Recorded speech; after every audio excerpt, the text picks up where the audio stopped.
Le rendez-vous fidélité. De 11h à midi, Simon Marty. Bonjour à tous et bienvenue dans le rendez-vous fidélité, votre rendez-vous d'analyse et de décryptage de l'actualité sur Radio Fidélité et Radio Grand Ciel. Aujourd'hui, on consacre notre émission à un événement qui a forcément ému le monde entier, la disparition du pape François, survenue lundi au lendemain des fêtes de Pâques, alors que les cloches des cathédrales et des églises du monde entier ont sonné 88 coups pour lui rendre hommage, que des dizaines de milliers de personnes se recueillent devant sa dépouille à la basilique Saint-Pierre. On va s'interroger aujourd'hui sur l'héritage de ce pontificat de 12 années qui a marqué l'Église catholique et le monde. Quelle a été l'empreinte de ce pape venu du bout du monde? Comment a-t-il transformé l'institution qu'il dirigeait? Quel a été l'impact sur la scène internationale? Et puis maintenant, qu'est-ce qui va se passer pour les 1,4 milliard de catholiques dans le monde? C'est les questions qu'on va tenter de répondre en compagnie de nos invités. Et pour ce faire, autour de la table ce matin, j'accueille Philippine de Saint-Pierre. Bonjour Philippine. Bonjour Simon, bonjour à tous. Journaliste et directrice générale de la télévision et la radio KTO, spécialiste des questions religieuses. Vous avez suivi pendant de nombreuses années les déplacements du pape, notamment à travers le monde. Alexandre Kubala, bonjour Alexandre. Bonjour à vous, bonjour à tous. Vous avez travaillé à la mission d'observation du Saint-Siège à l'ONU à New York. Vous êtes l'auteur d'une étude approfondie sur la diplomatie du Vatican et à l'ONU sous Benoît XVI et François. Enfin, pour compléter notre tour de table, Hervé Yannou est en notre compagnie. Bonjour Monsieur Yannou. Bonjour Simon, bonjour à toutes et à tous. Ancien correspondant de presse pendant plusieurs années à Rome, aujourd'hui administrateur des monuments nationaux et auteur de plusieurs études sur la papauté contemporaine. Vous allez partager un petit peu votre regard et votre analyse avec nous. Voilà, au cours de cette heure, on va donc explorer l'héritage spirituel et théologique du pape François, son rôle diplomatique sur la scène internationale et puis la réception de son pontificat en France et en Europe. Plein de questions qu'on va pouvoir prendre le temps de creuser dans ce rendez-vous fidélité. Installez-vous confortablement, on est ensemble jusqu'à midi. Le rendez-vous fidélité. Mais tout d'abord, Philippine de Saint-Pierre, je vais me tourner vers vous. Vous avez suivi le pontificat de François depuis ses débuts. Quel souvenir vous allez vous garder, Philippine de Saint-Pierre, de Jorge Mario Bergoglio, notre pape François ? Oh là là, c'est bientôt pour faire le tri dans ces dizaines, ces centaines de souvenirs, cher Simon. Peut-être la tendresse, c'est ce qui reste le plus, et la capacité à exprimer cette tendresse avec n'importe qui, n'importe quand. Ça veut dire aussi bien évidemment avec les foules qu'il a rencontrées, avec ceux qui venaient lui demander quelque chose, que y compris avec nous, journalistes, dans l'avion. Évidemment. La liberté de ton du pape lui faisait qu'au début du pontificat, on guettait beaucoup ses réponses. On lui posait des tas de questions quand il venait nous saluer à l'aller d'un voyage, parce qu'au retour, il y a une conférence de presse, ça c'est autre chose. Mais à l'aller, il venait nous saluer, nous les journalistes. On est en général à peu près 70 à voyager avec lui. Et au début, on lui posait des questions pour avoir un petit peu d'interviews supplémentaires, si je puis dire. Et puis, rapidement, en fait, on a pu expérimenter les uns comme les autres, que quand on avait aussi quelque chose de personnel à lui confier, ou qu'on était porteur d'un message parce que les gens savaient qu'on allait lui parler, il avait une capacité à accueillir, à recueillir ce qu'on lui confiait et à manifester une très grande tendresse. Donc on peut dire évidemment plein de choses sur le contenu de son enseignement et de son pontificat, mais si vous me demandez un trait marquant de sa personnalité qui restera, aujourd'hui, ma réponse, c'est plutôt celle-là. Hervé Yannou, vous avez aussi pu côtoyer justement des papes. Ce que vient de nous décrire Philippine de Saint-Pierre, ça tranche à vos yeux avec notamment certains de ses prédécesseurs? Alors le pape est toujours un pasteur, et sa relation personnelle avec les fidèles et le fidèle, quel qu'il soit individuellement, est toujours extrêmement important dans le rôle du pape, dans la manière qu'il a de remplir son ministère.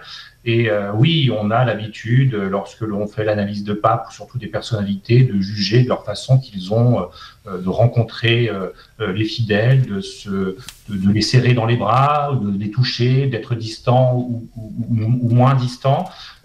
C'est clair que depuis le XXe siècle, la papauté a évolué.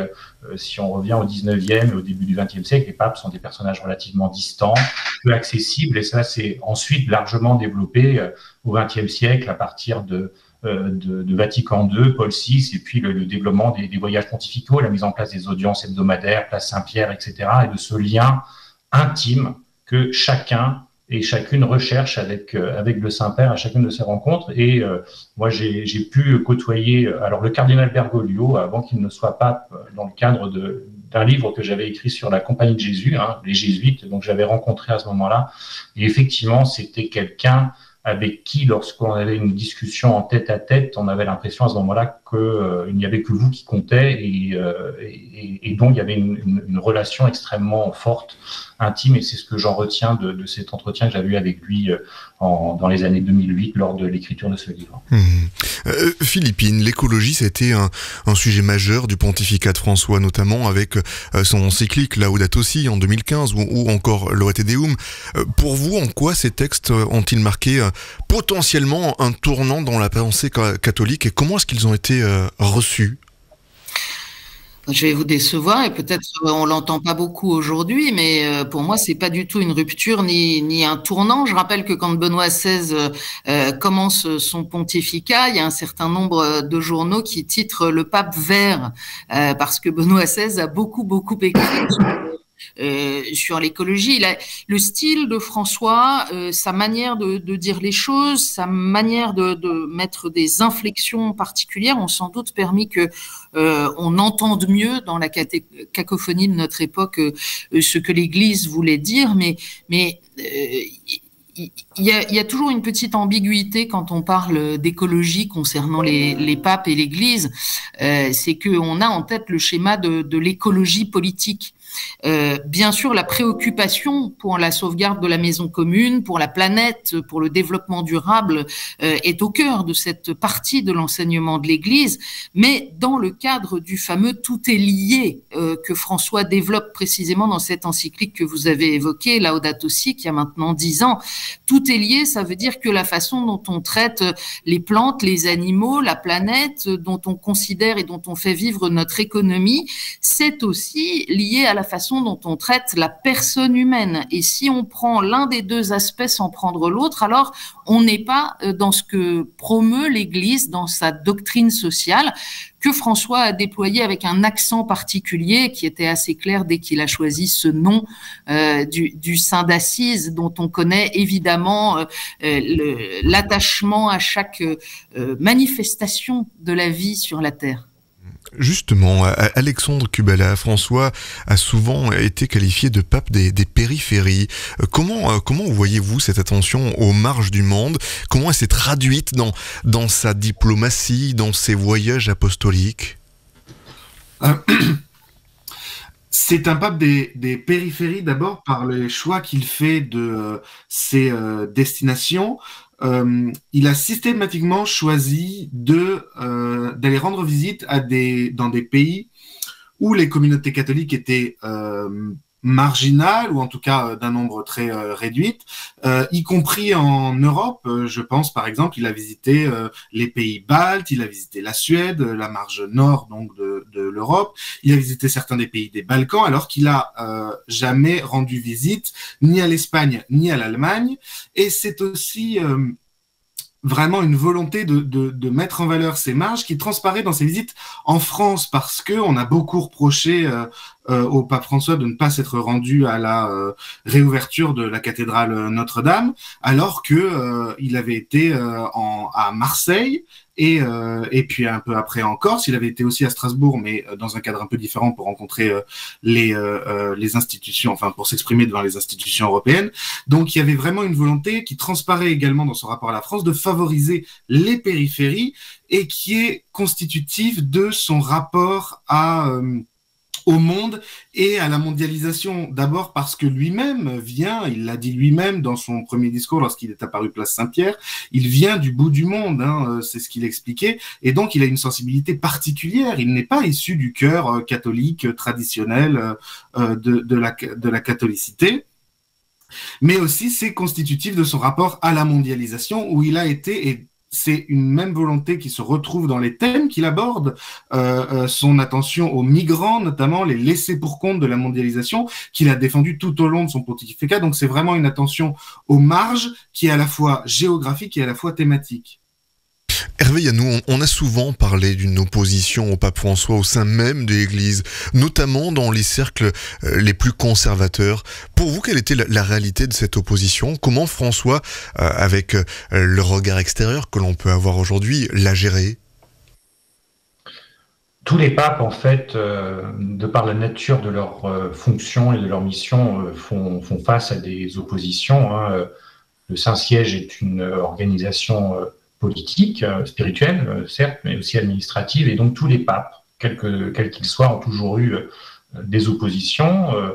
C'était le cas de Benoît XVI, c'était le cas de Jean-Paul II et des prédécesseurs. Le rôle du pape, c'est de trouver toujours un équilibre, parfois tendu, avec des branches ou des mouvements dans l'Église qui peuvent avoir effectivement différents, avec un enseignement, une ligne ou des options choisies ou des pistes de travail qui sont mises en place par le pontife. Dans le cas de François, ce qu'il faut quand même rappeler, et que c'est quand même important pour comprendre aussi ces questions d'opposition, c'est que le pape François, il est jésuite. Il a la spiritualité ignatienne qui va infuser durant tout son pontificat. Et les choix qu'il a pu faire viennent de cette identité, de ce cheminement, et aussi de la manière parfois qu'il a pu avoir, assez ferme, sinon autoritaire, ou avoir des propos aussi qui ont pu marquer et peut-être plus marquer ces oppositions. Mais il faut rappeler que des choix faits par la Compagnie de Jésus depuis les années 70-80 sur certaines options ont généré des oppositions au sein de l'Église avant même que le pape François ne les mette plus en avant au cours de son pontificat. Est-ce que vous avez l'impression, et justement Philippine de Saint-Pierre, je vais vous faire rebondir là-dessus, mais est-ce que d'une manière générale, on a peut-être une tendance à observer la gestion de l'Église, le quotidien du Vatican, avec notre œil, nous, de Français, d'Européens, et sans avoir cette vision globale qu'il faut avoir de l'Église catholique dans son ensemble? Au fond, les priorités que nous avons, nous, ici en Europe, ne sont peut-être pas celles que l'on peut connaître en Afrique, en Amérique du Sud, en Asie. Philippine de Saint-Pierre. Oui, bien sûr. Peut-être d'abord juste un mot pour rebondir sur ce que disait Hervé. Je pense que les choix faits par la Compagnie de Jésus, par les jésuites ces dernières années ont suscité des discussions, parfois des polémiques au sein de l'Église et au sein même de la Compagnie de Jésus. Le cardinal Bergoglio n'ayant pas été le dernier d'ailleurs à manifester de temps en temps son désaccord avec tel ou tel engagement. Mais comme jésuite, surtout, il a eu cette particularité extraordinaire de laisser personne tranquille. C'est-à-dire qu'il a fait une sorte d'accompagnement spirituel de l'Église ad intra pendant la durée de son pontificat, en disant à chacun: ok, écoute, c'est super, continue d'avancer, mais là, si tu te crois tranquille sur ce point-là, c'est que t'as pas très bien regardé, donc il faut continuer. Et de fait, cette intranquillité permanente dans laquelle il était, et dans laquelle il a souhaité que les catholiques soient pour essayer d'être de meilleurs disciples, au fond, au fil du temps, elle a provoqué aussi de l'inconfort en face et des incompréhensions et parfois des clivages. Alors, pour répondre à votre question, Simon, bien sûr, nous, Français, on pense que nos préoccupations sont les préoccupations essentielles pour l'Église. J'ai la faiblesse de croire que c'est pas uniquement notre légendaire arrogance, mais que c'est vrai un peu partout dans le monde. Chacun voit forcément l'Église telle qu'il la connaît, et c'est pas tout à fait la même si on se projette dans d'autres contextes culturels. C'est la même Sainte Église de Dieu, entendons-nous bien, mais c'est pas le même contexte. D'ailleurs, selon qu'on est dans un pays d'ancienne chrétienté ou dans un pays où l'Évangile est arrivé beaucoup plus récemment, selon qu'on est dans un pays où le christianisme est majoritaire, ou au contraire il est tout à fait minoritaire, évidemment les préoccupations sont pas les mêmes. Le pape François a été le premier pape du Sud global, et donc à ce titre il portait un regard sur les questions pastorales, sur les urgences, sur les nécessités qui n'étaient pas le même que si sa famille était restée en Italie et qu'il était né dans le Piémont, c'est certain. Alors ça nous oblige, nous, à quand même, si on veut être de bonne foi, se décentrer de temps en temps pour accepter que la parole de l'Église universelle, elle nous dit quelque chose, même si ça peut être par ricochet Parce que si je prends la question qui a été assez abondamment traitée par le pape François, on comprend bien pourquoi. Par exemple, du traitement fait aux peuples autochtones sur le continent américain, évidemment, c'est pas une problématique qu'on connaît en France. Cela dit, si vous lisez les homélies, les enseignements du pape au sujet des peuples autochtones, vous remplacez peuples autochtones par n'importe quelle catégorie de population marginalisée dans nos sociétés d'hyperconsommation, de performance, de rapidité, de compétition. Ça fonctionne aussi pour nous. Alexandre Kubala, ça vous parle ce que vient de dire justement Philippine de Saint-Pierre, ce regard qu'il faut parfois faire un petit pas de côté, notamment quand on porte les questions, qu'on défend les questions de diplomatie à l'ONU, se dire qu'on peut venir interchanger des situations où tel ou tel pays, l'essentiel c'est de venir regarder les plus fragiles, les plus faibles. Oui, tout à fait. C'est vraiment une ligne rouge, un fil rouge de la diplomatie pontificale sous François, cet intérêt pour les populations marginalisées. L'exemple de Philippines est tout à fait représentatif sur les populations autochtones.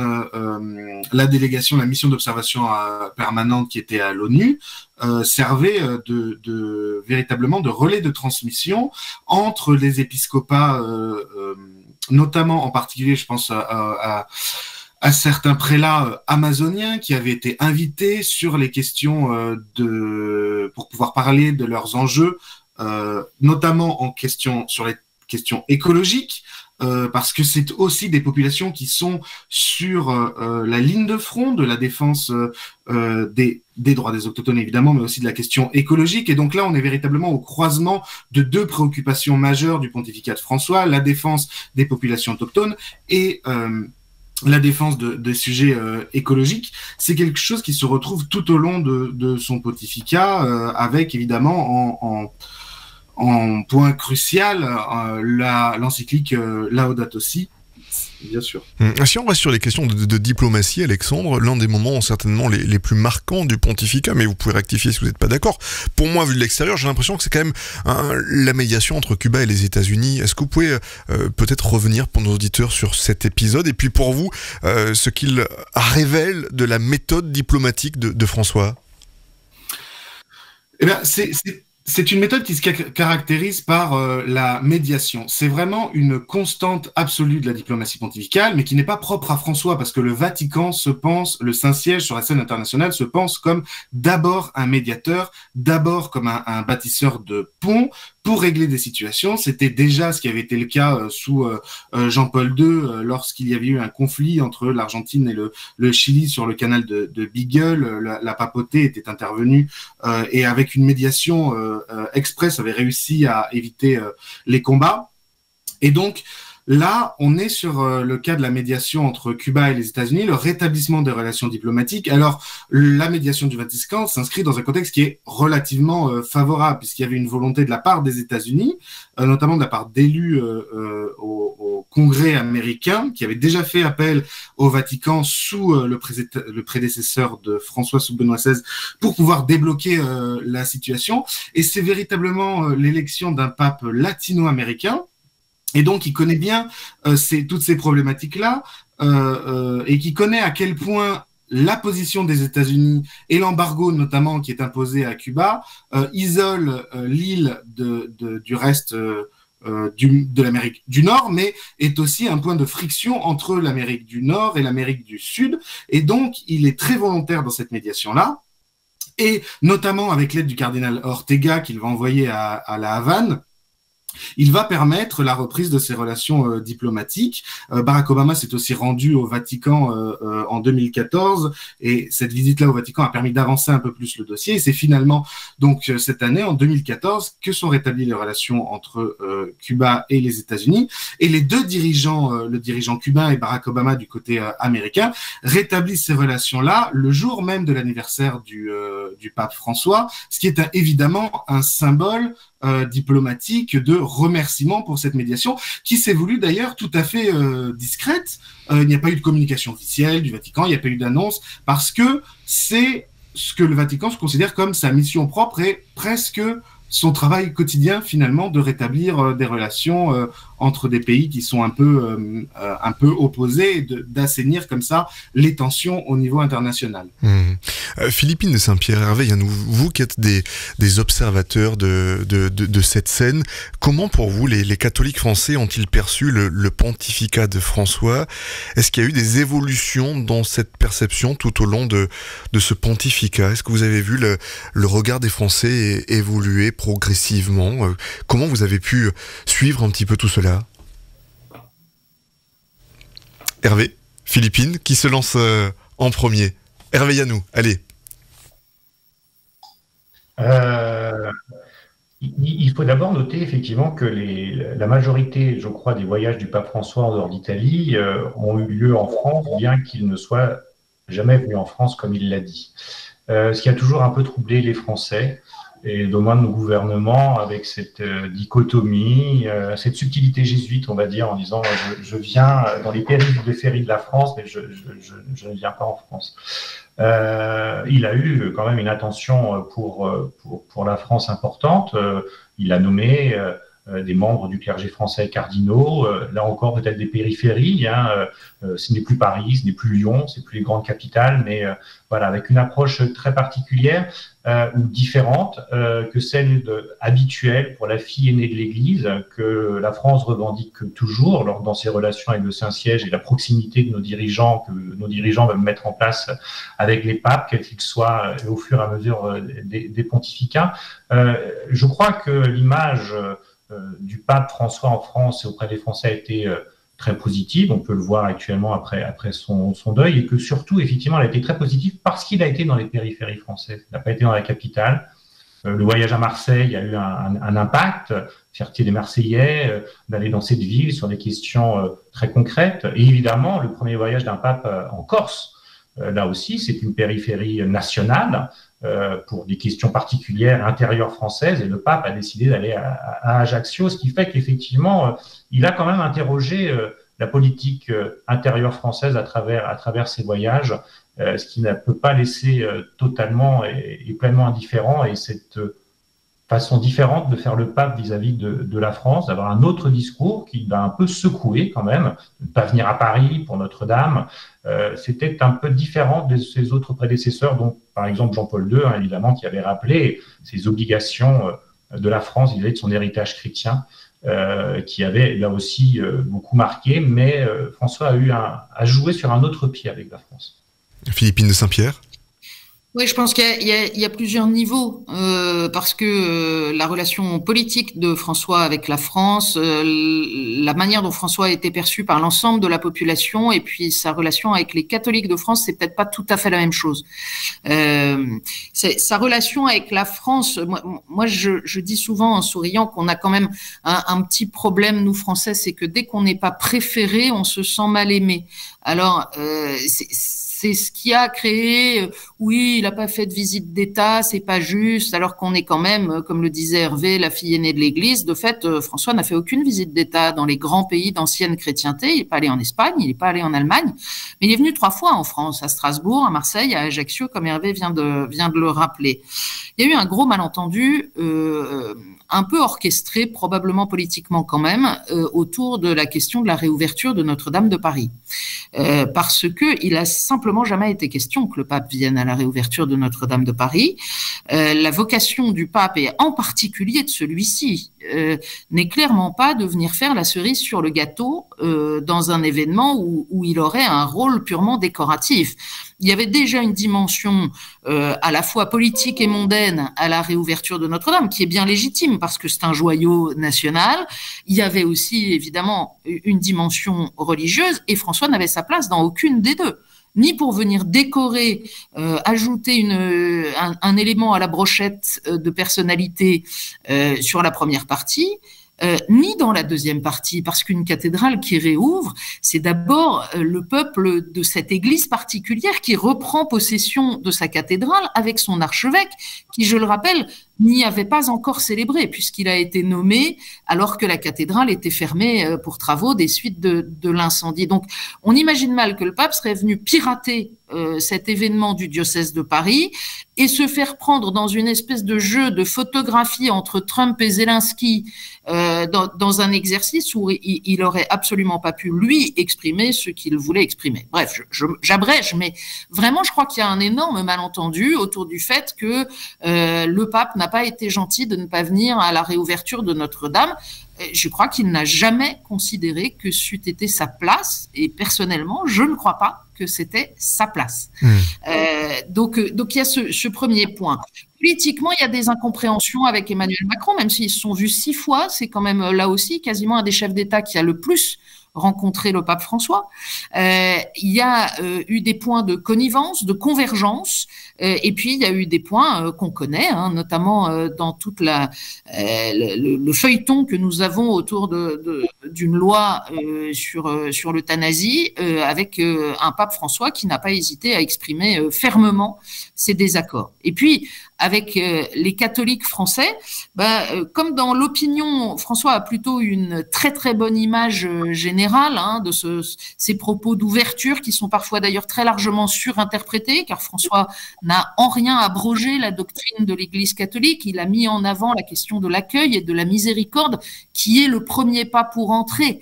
Mais on a parfois pensé que le pape avait révolutionné la doctrine de l'Église. Je ne sache pas que ce fut le cas. Mais il y a eu aussi une rupture sur un point très particulier de l'histoire de l'Église de France, qui est la question des traditionalistes.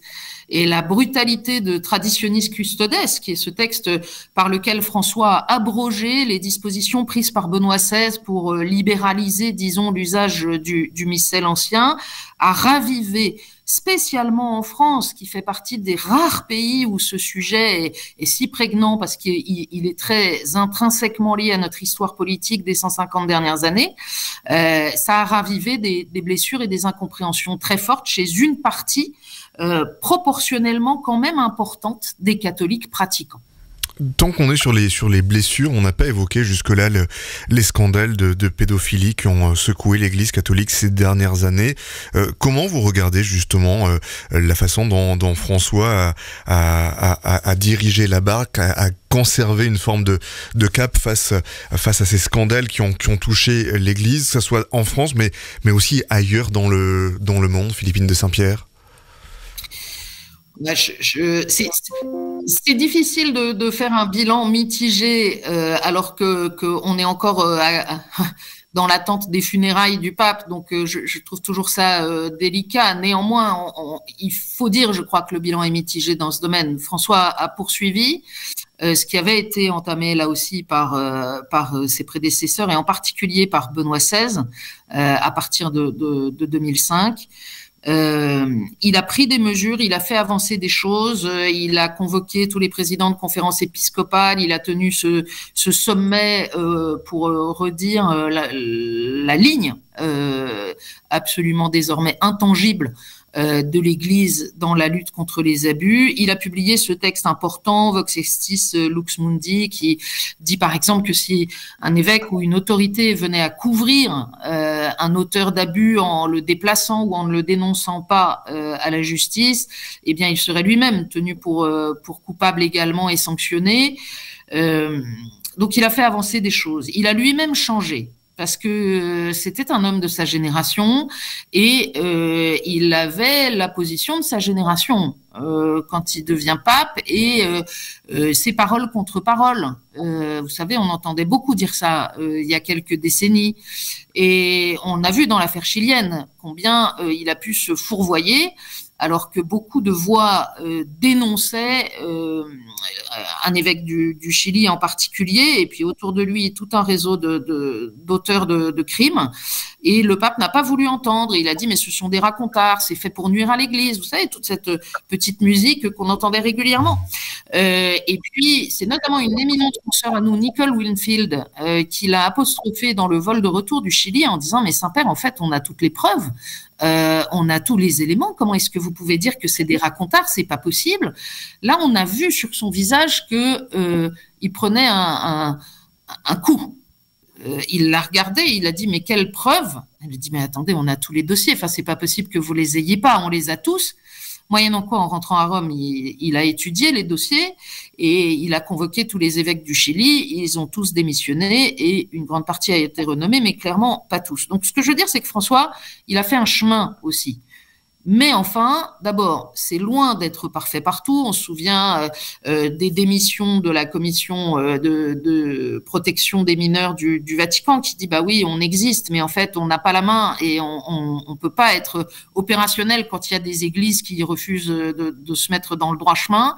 Et puis on a vu aussi que quand ça touche, quand il y a des dénonciations qui touchent des gens que le pape connaît, avec qui il y a un lien, bah tout de suite là, on sort un peu de la règle. Moi, je reste assez troublée que de la manière dont François a géré l'affaire Marko Rupnik, ce mosaïste slovène qui est accusé de viol par 41 religieuses, qui a été renvoyé de la Compagnie de Jésus, mais le pape a laissé faire qu'un évêque de Slovénie le reprenne dans son diocèse et que on continue d'afficher ces mosaïques en couverture des livrets de célébration liturgique au Vatican. Voilà, donc c'est pour moi là-dessus en demi-teinte. Vous avez compris, et là je m'adresse autant à Philippine qu'à Hervé Yanou, que le pape François ne reçoive pas Jean-Marc Sauvé après le travail qui a été fait par la SIAZ, Hervé Yanou. Pour vous, c'est un petit peu comme quand on évoque Notre-Dame, c'était pas forcément une obligation et c'est un regard très franco-français sur la chose. Vous avez un avis sur la question, Hervé Yanou? Je crois que, on l'a dit tout à l'heure, il ne faut pas aborder la papauté et le pontificat de François par un prisme stricto sensu franco-français. Il y a des sujets propres à l'Église de France, Philippine l'a rappelé, et ces questions effectivement d'abus sexuels dans l'Église et des scandales qui en existent ne sont pas propres à la France. Donc il n'a pas reçu tous les porteurs de rapports et d'études. Il l'a abordé pour les questions, on va dire, européennes, du moins, lors de son voyage en Belgique, où on l'a vu, ce n'était pas un sujet qui a fait de ce voyage en Belgique un succès total auprès de la communauté catholique belge.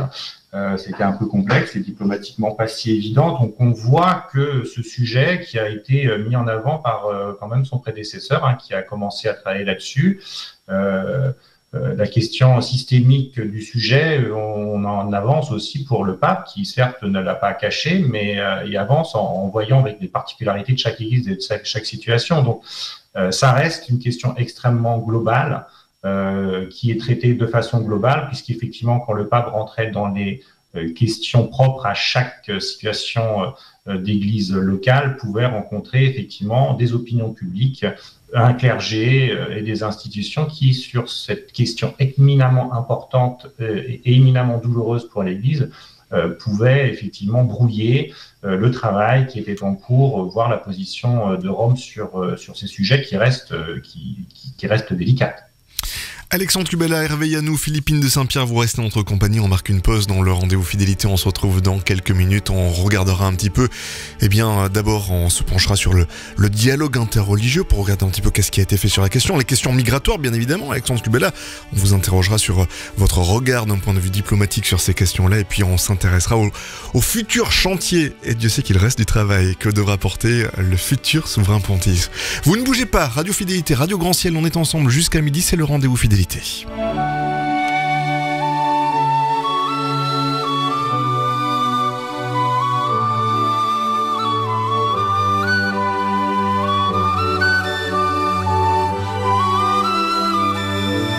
nom du Père et du Fils et du Saint-Esprit de Dieu.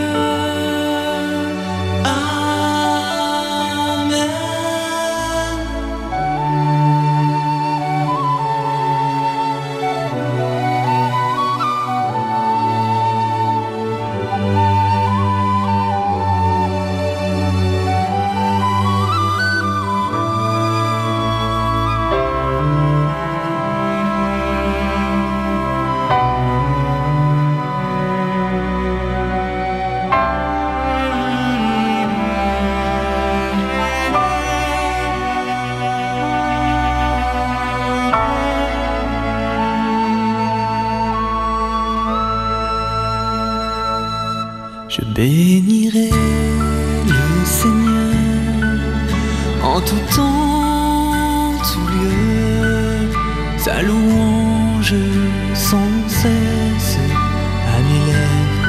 Oui, je chante, je bénirai le Seigneur en tout temps, tout lieu, sa louange sans cesse à mes lèvres. Oui, je chante, je bénirai le Seigneur en tout temps, tout lieu, sa louange sans cesse à mes lèvres.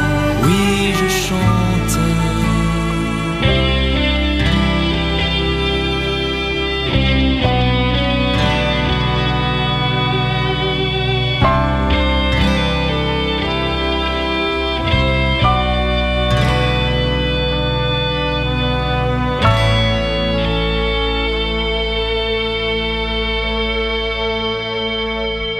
Je bénirai le Seigneur en tout temps, tout lieu, sa louange sans cesse à mes lèvres. Oui, je chante, je bénirai le Seigneur en tout temps, tout lieu, sa louange sans cesse à mes lèvres. Oui, je chante, je bénirai le Seigneur en tout temps, tout lieu, sa louange sans cesse à mes lèvres. Oui, je chante.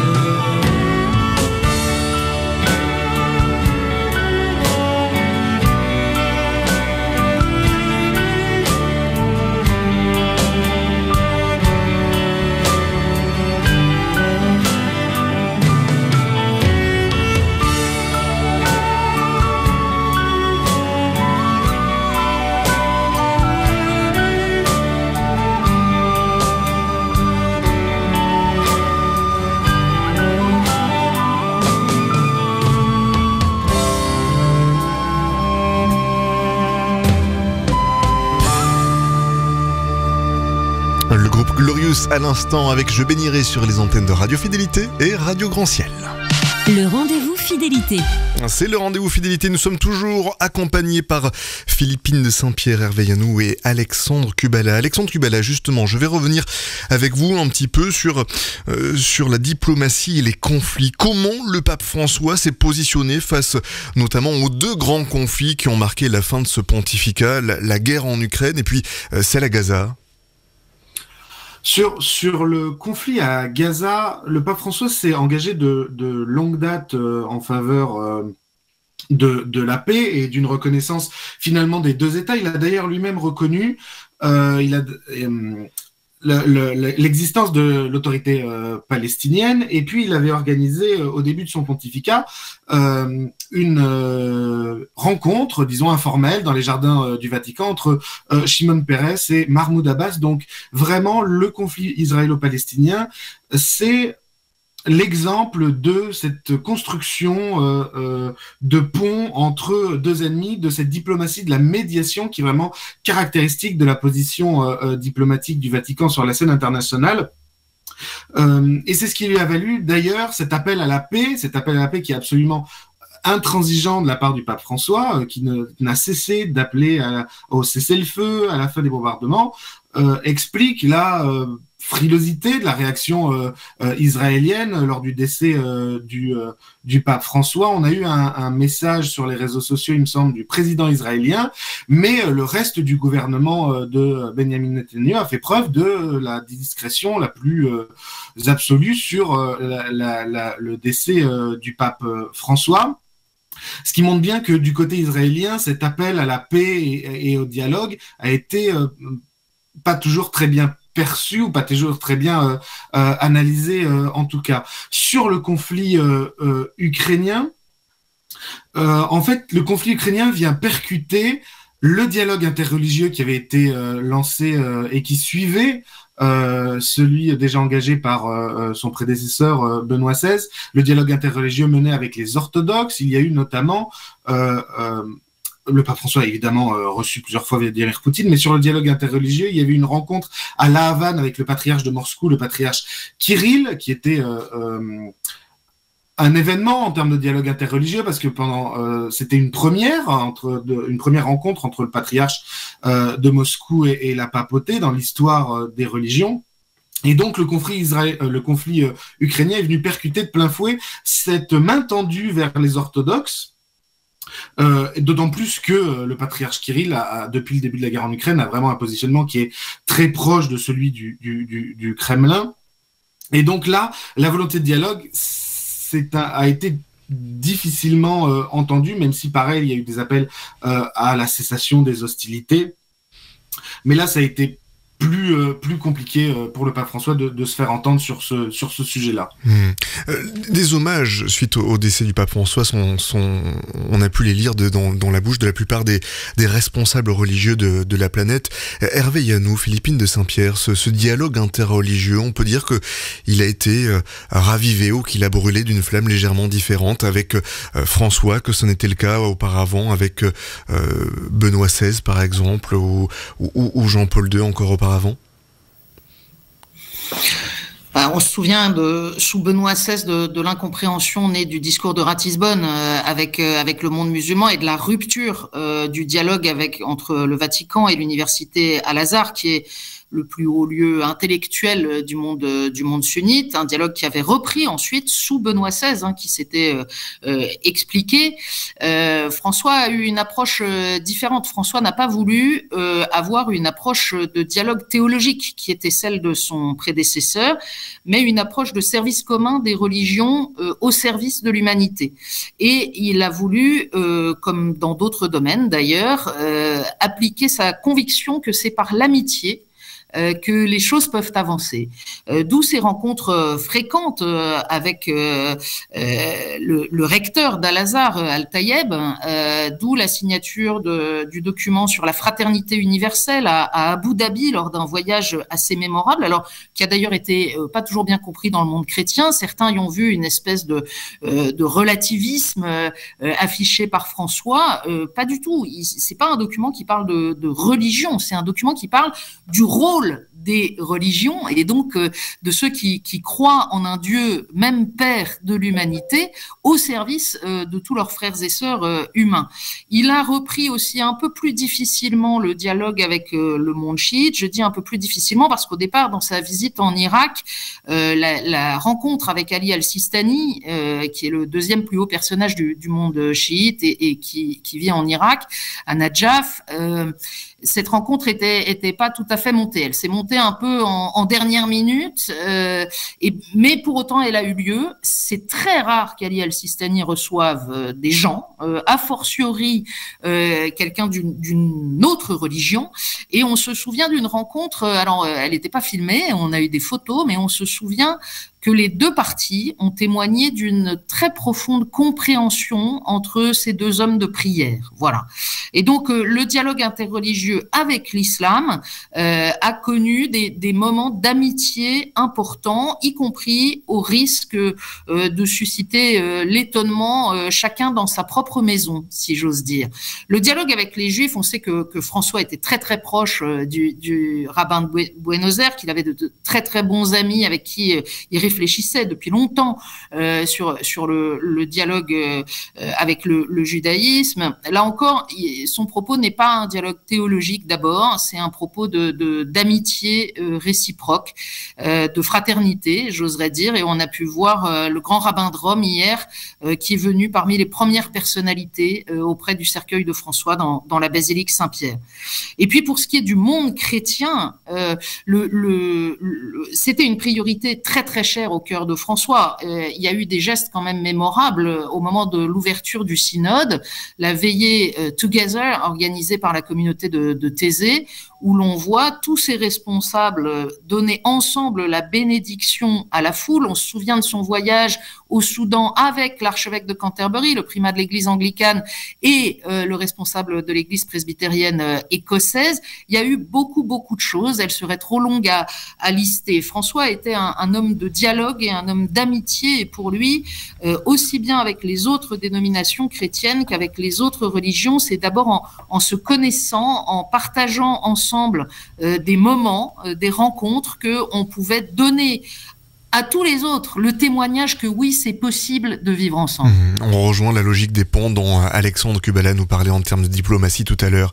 Hervé Yanou, j'aimerais bien que pour les auditeurs, dans le quart d'heure qui nous reste, on puisse maintenant reposer les bases de ce qui va se passer dans les prochains jours. Comment va se dérouler concrètement la période qui s'ouvre là maintenant avec la vacance du siège apostolique? On a les funérailles qui ont lieu samedi, mais après samedi, il se passe quoi concrètement?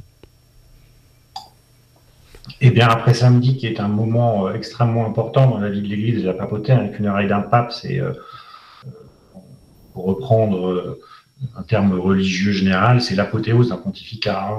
C'est le moment où le pape rejoint effectivement son créateur et le Christ dont il a été le vicaire. Donc, depuis des millénaires, ce moment est extrêmement important. Et ensuite, effectivement, on va rentrer stricto sensu dans la période de conclave, c'est-à-dire d'élection du successeur de François. Et là, c'est toujours, historiquement parlant, si on regarde l'histoire longue de la papauté, c'est toujours un moment extrêmement important de la papauté.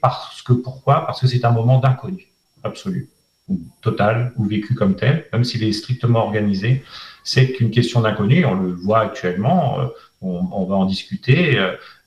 Voilà, la nature même de la papauté, qui est une monarchie absolue de droit divin, c'est qu'elle est élective et qu'elle est liée là en plus, cette fois-ci, à un nombre de cardinaux électeurs de 135, ce qui est absolument important, avec un collège cardinaliste qui a été largement modelé par François au cours de son pontificat, ce qui fait que cette tendance à l'inconnu, qui fait partie de la mystique du conclave, de savoir qui les cardinaux vont élire, et puis guidé par l'Esprit Saint, à la suite d'un personnage aussi charismatique, on va dire, populaire, et qui a incarné la papauté d'une façon nouvelle, va être porté. Donc on renoue effectivement avec cette longue histoire de l'Église et l'élection des papes sur ce moment, on va dire, un peu mystérieux, très exactement mystérieux, qu'est le conclave, et tout organisé pour le faire, puisque les rituels, aussi bien les rituels que le fonctionnement du scrutin, font que pour le fidèle, en tout cas celui qui se trouve en dehors de la clôture du conclave, tout ça a un côté extrêmement mystérieux et merveilleux qui est voulu et qui est construit. Philippine de Saint-Pierre. Oui, peut-être ce qu'il faut qu'on ait à l'esprit, c'est qu'il y a des temps différents qui vont s'ouvrir à partir des funérailles du pape, dont l'un est déjà ouvert. C'est ce qu'on appelle les congrégations générales. Ce sont ces assemblées, en fait, de tous les cardinaux, avec un nombre de participants qui grossit chaque jour à mesure qu'ils arrivent du monde entier, qui d'abord représentent actuellement le gouvernement de l'Église pendant la vacance du siège apostolique, c'est-à-dire que l'administrateur temporaire, qui est le camerlingue, il ne peut pas prendre de décision majeure sans l'avis de toute l'assemblée des cardinaux. Mais dès que les questions d'organisation, il y a eu l'organisation des funérailles, la date des funérailles, son moment, etc. Maintenant, ils vont travailler aussi sur la date d'ouverture du conclave. Dès que ces questions-là sont résolues, il se passe une chose très, très importante pendant ce temps qui peut durer 7 à 10 jours, qui est que chacun des cardinaux va avoir l'occasion de s'exprimer devant tous les autres pendant 3 à 4 minutes, selon la règle du synode, par exemple, pour dire ce qui lui semble essentiel. Ce qui lui semble essentiel aujourd'hui et demain, et Hervé le disait, les cardinaux sont nombreux, 135. Bon, on sait déjà qu'il y en a 2 pour raison de santé qui ne viendront pas, mais à ces congrégations générales participent une centaine de cardinaux en plus, qui sont les cardinaux de plus de 80 ans, qui n'iront pas voter dans la chapelle Sixtine, mais qui participent à ce temps préparatoire. Et en fait, ce temps préparatoire, il est vraiment crucial parce que c'est là qu'ils apprennent à se connaître. Beaucoup en ont témoigné déjà ce matin quand ils sont entrés en congrégation générale. Ils y sont en ce moment. C'est la 3e session déjà. Ils apprennent à se découvrir. Et puis ensuite, ils s'écoutent mutuellement en disant « Ah tiens, cette vision-là, tiens, sa manière de parler, tiens, voilà. » Donc, ils se font aussi leur opinion les uns sur les autres et commencent à se dessiner au fil des jours des tendances sur des priorités, des personnalités peut-être qui ne sont pas du tout dans la liste des journaux et qui marquent l'esprit des cardinaux qui les écoutent. On se souvient qu'au moment de l'élection de Georges Bergoglio, son intervention aux congrégations générales a été absolument déterminante, même si beaucoup de voix s'étaient portées sur lui lors du conclave précédent comme outsider.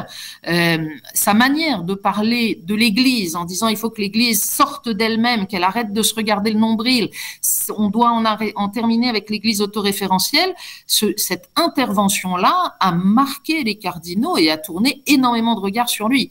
Parce que quand va s'ouvrir la 2e partie, celle du conclave à proprement parler dans la chapelle Sixtine, on parle plus. On parle plus, on prie et on vote.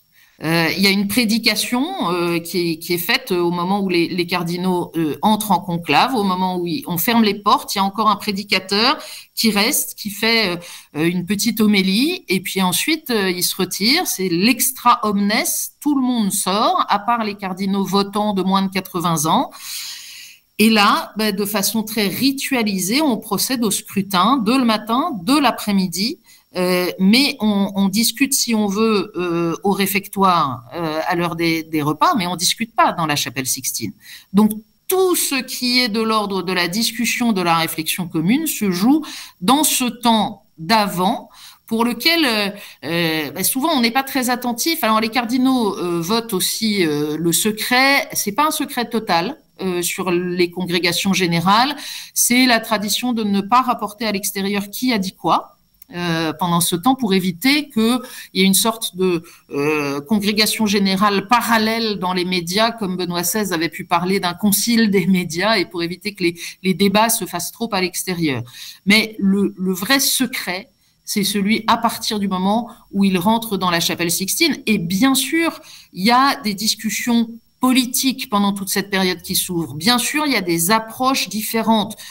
Bien sûr, on ne peut pas exclure qu'il y ait des lobbies. Mais on se tromperait gravement en ne voyant le conclave que sous cet angle-là, parce que on peut partir du principe que les cardinaux ont en commun de croire en Dieu, et pour eux, c'est un acte liturgique, c'est un acte de prière, et c'est un acte sur lequel ils vont engager leur salut éternel dans la sincérité de leur vote. C'est le serment qu'ils prononcent lorsqu'ils entrent dans la chapelle Sixtine. Donc on voit que c'est pas tout à fait le congrès du parti.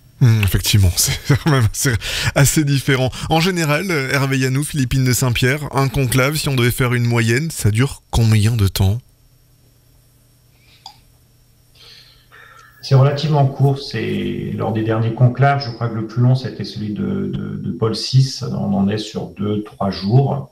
À plus, effectivement, c'est jugé comme un signe particulier. Mais aujourd'hui, les conclaves sont relativement courts. Le rythme des scrutins, comme l'a rappelé Philippine, fait qu'on n'est pas dans un parti politique, on n'est pas non plus dans une assemblée démocratique avec des scrutins qui s'enchaîneraient. Il y a tout un rituel, il y a le temps, en fait, est extrêmement important, parce que si on ne parle pas, le temps, la réflexion, la prière sont une part très importante dans ce mode de scrutin très, très, très particulier.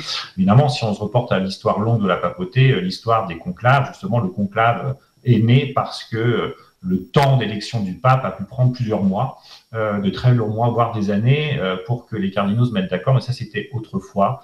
le temps a fait, l'organisation, la rationalisation, l'évolution de l'Église elle-même ont fait qu'aujourd'hui, par ce travail, par cette organisation, les congrégations générales, les rencontres des cardinaux auparavant, dans cette période de funérailles, de deuil, puis de conclave, font que la cristallisation sur un nom ou quelques noms se fait de façon, on va dire, plus rapide que ce que ça a pu être dans l'histoire, qui a nourri beaucoup de légendes d'ailleurs sur la papauté, mais ça c'était à l'époque médiévale et à la Renaissance. Dès l'époque moderne, on en est rentré dans une efficacité d'élection rapide, puisque la vacance du siège est une période périlleuse pour l'Église. Il faut qu'elle ait un pasteur rapidement, et c'est l'organisation du conclave fait en sorte que cette vacance ne dure pas.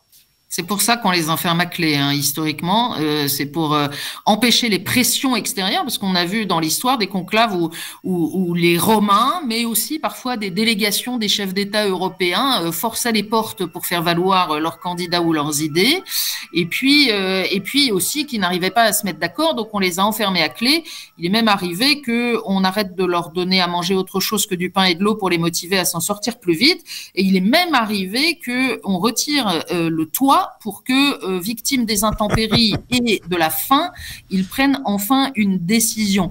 Je rebondis sur ce que disait Hervé. Sur les 100 dernières années, il n'y a pas eu un conclave qui a duré plus de 5 jours. Les cardinaux ont bien conscience qu'un conclave trop long, c'est un pape mal élu, c'est un pontificat fragile, et donc c'est préjudiciable à tous. Et puis, les 2 derniers papes, Benoît XVI et François, ont modifié les règles du conclave précisément en vue de cette efficacité, en prévoyant que si jamais au bout de 3 jours, il n'y avait pas un nom sur lequel la majorité des 2 tiers s'était fixée, alors on a une journée de silence et de prière, et puis ensuite on passe à une majorité simple pour accélérer le scrutin. Mais ce serait évidemment un cas de figure très curieux, parce que très fragile. En fait, il faut comprendre qu'au premier tour de scrutin, qui a d'ailleurs lieu généralement le premier jour, généralement ça commence l'après-midi, et il n'y a qu'un tour de scrutin le premier jour, et c'est un tour d'affection. C'est-à-dire que pour le coup, il y a énormément de noms qui sortent. C'est un peu l'hommage qu'on veut rendre à tel ou tel, et donc ça fait un peu partie de la tradition. Néanmoins, il y a 3, 4, 5 noms qui rassemblent plus d'affection que les autres, et c'est à partir du 2e tour qu'il y a ce processus qui, il faut le comprendre, est un processus de convergence. C'est-à-dire que les cardinaux ne sont pas là pour faire gagner un candidat. Ils sont là pour exprimer en leur âme et conscience, moi je pense qu'un tel serait bien, puis s'ils voient qu'un tel il est en 5e position, alors ils vont progressivement dire parmi les 2 qui arrivent en tête, moi celui-là me semble mieux rejoindre ce qui me paraît essentiel, et donc c'est par un processus de convergence qu'on arrive à cette majorité des 2 tiers.